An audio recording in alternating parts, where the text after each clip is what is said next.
Hi there, it's Alan of After Comics, and this time we're going to be looking at some westerns pulled from my collection as I go through and clean up the bags and all that, and wanted to have them out of the bags for another episode. And I wanted to dedicate this to two friends of mine on YouTube. One is Shannon over at Solid 4 ST Bend, who premiered on YouTube back on August 12th, 2012, and a long-time outstanding YouTube guru, all things comics, especially Square Bounds and Commandy, and I love those Planet of the Apes. And also my good friend Rod over at Dr. Silver Age, who premiered on YouTube on November 1st, 2015. Now, they might have had earlier premieres, but those are the earliest dates that I saw on their channel. Rod is another great guy. Love him some Go-Go checkbooks and all things Silver Age and Bronze Age. And they're both just two great guys, and we just love them to death here at After Comics. So before I get started with the comics, I wanted to mention, too, that when I was hanging out with Patrick, a.k.a. Luther Manning, at the Heroes Con in Charlotte a couple weeks back, my wife, for Father's Day, ordered me some My Lights 2 and some Golden Age backer boards, and I'm going to probably replace some of my Lights, which I picked up probably 25 years ago. They're like Mylar, but they're really thin and they tear easy, so I've been slowly replacing those. But anyway, so Shannon and Rod, this is for you. So we'll start with a story. Wyatt Earp, by the way, is pretty cool because the series ran until June of 1973 and started and stopped a few times. And I picked these things up not as original issues off the stands, but as back issues, probably in the 70s when I realized what kind of a Marvel zombie I truly was, going after everything I possibly could. But anyway, my story this time is about the very first professional summer stock that I did, which so happened to be in the summer of 1980 at the Mule Barn Theater in Northeast Missouri, where I was going to college, and it was a professional summer stock theater. And as a theater major, we were required to work there as an apprentice, which basically meant you worked for free, you got room and board, but tons of experience. And we did 5 shows that summer. We started with Oklahoma, we did 7-Year Itch, then we did Kiss Me Kate, we did Picnic, and then we ended up with the musical Fiddler on the Roof. And I was fortunate to be in 4 of the 5 bit parts, but as a apprentice, I was one of the few people that got to do that, and that was kind of cool. And I actually did my first radio gig that summer too, so that was kind of a neat thing. It was a lot of work, though. I got to tell you, the days would start at 8 o'clock in the morning, and they would go to midnight, especially during the rehearsal period, which basically ran the whole summer. And once the show opened, you would start rehearsing the next show. The shows usually would run for Wednesday, Thursday, Friday, Saturday, Sunday. Break it down Sunday, start building the set, or most of the set was already built, and you were into rehearsal already, and then you'd open it up within a week. Here's Jack Kirby. Now you can see that issue 30 started back up in October of '72, and they canceled this. I think this was in '60, and I'm going to look real quick. I should have already done this. Yeah, June of 1960. Show that to you right there. And I'm a big Kirby fanatic. Matter of fact, Jack Kirby was he was the first artist that I was ever able to identify as a 10-year-old, as a new comic book reader and collector. And then probably right after Jack was Steve Ditko, probably Gil Kane, and then Gene Colan, and then, you know, the list would go on from there. But always been a Kirby fanatic, and so I've got to have everything he ever did. Whether it was just the cover art or a small story, and we'll get to that in just a little bit. But I just always loved Kirby's artwork. And the other thing is that even if he wasn't in an issue, once I started a run, as a completist, I had to fill in the gaps, which could really get you into trouble sometimes. But anyway, saw this earlier. This is neat. Let's see if I can go back to that issue where this was right there. Okay, so you can see they reprinted that issue, changed some things around, but Marvel was good at that. Jim Shooter put a stop to that, though. that's another story. But anyway, so we had long hours as an apprentice, and I at the time was in a serious relationship with a girl who was also an apprentice in the theater department, and but it was a long summer. It was a great summer, but it was a whole lot of work, and I probably developed my work ethic at the age of 19 during that summer. Now, this is the first Jack Kirby cover on Wyatt Earp, issue 22. But the issue before that was so great, I had to pick it up and show it to you. It's Wyatt Earp, number 21. Can you identify the artwork there, Reaper Tate 728? Yes, it's Jack Davis. Jack Davis did a lot of the Westerns. People are always surprised to find that out, but I just had to show that because I thought that was such a cool cover. All right, so that does the Wyatt Earp. So we'll put you up there safely on top of the backer boards. Now we get into Gunsmoke Western, which ran until July of 1963. Neat thing about Gunsmoke Western, it usually featured Kid Colt Outlaw, but it also featured other cowboys as well, some of them long since forgotten, some of them premiering there, and I'll show you that in just a little bit. So anyway, like any good summer stock, after you worked a long, hard day, everybody wanted to party. And that was not me.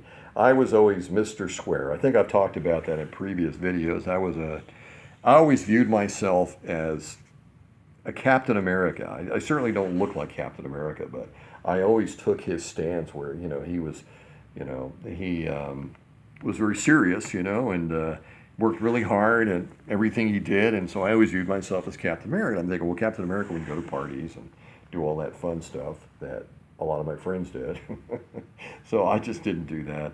And but I got a lot more sleep than everybody else.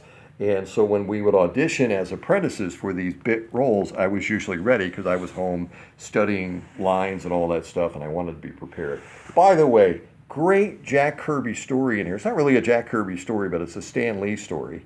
And this guy builds a robot to fight the Gunsmoke, the Kid Colt Outlaw.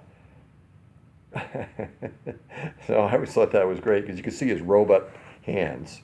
Anyway, it's kind of a goofy story, but it's pretty cool. It's pretty unique as the Marvel was getting into the superhero genre at that time. This is now September of 1962.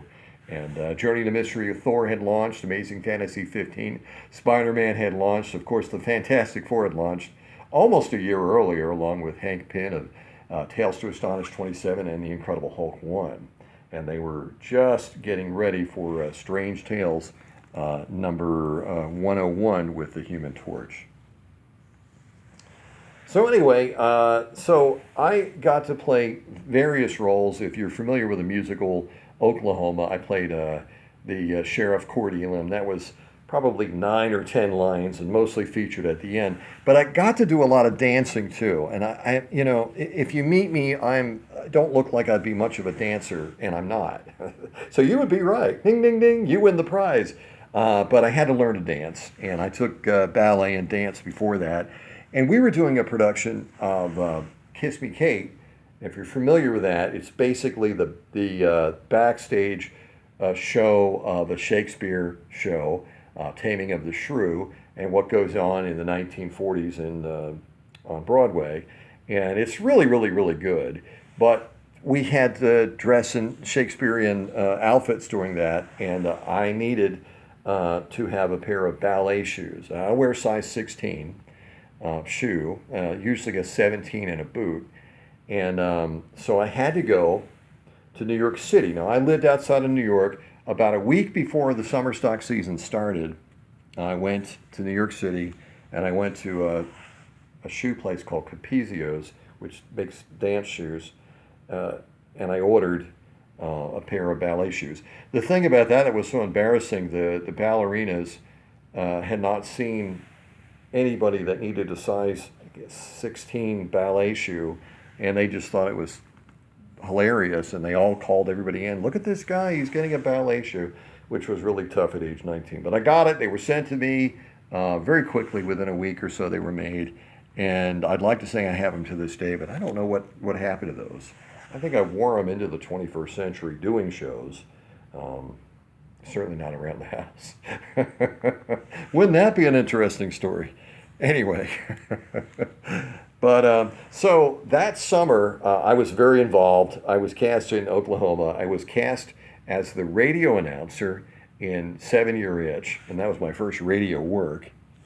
And I really, really just fell in love with it. I didn't know it, but I did. And then I was cast in Kiss Me Kate as the stage manager, which was a role. And I was not cast in Picnic, and I was cast as the constable in Fiddler on the Roof. So all the time I'm having extra rehearsals. I'm helping to build the sets. I'm in the, and where we built the set was an old gym with no air conditioning. And if you've ever been in Missouri, and I know some of you have, in June and July it gets mighty hot, mighty humid, and mighty hot. Look at that date stamp there, Cougar Comics. Gosh, Luther Manning got to meet Cougar Comics. Got to meet him in person. He's like outing all of us old guys that don't show their face. He's like, oh, really? Let me just take a little picture of you for my children. And then he posted all over the web. No, he asked if he could, and I was like, yeah, absolutely.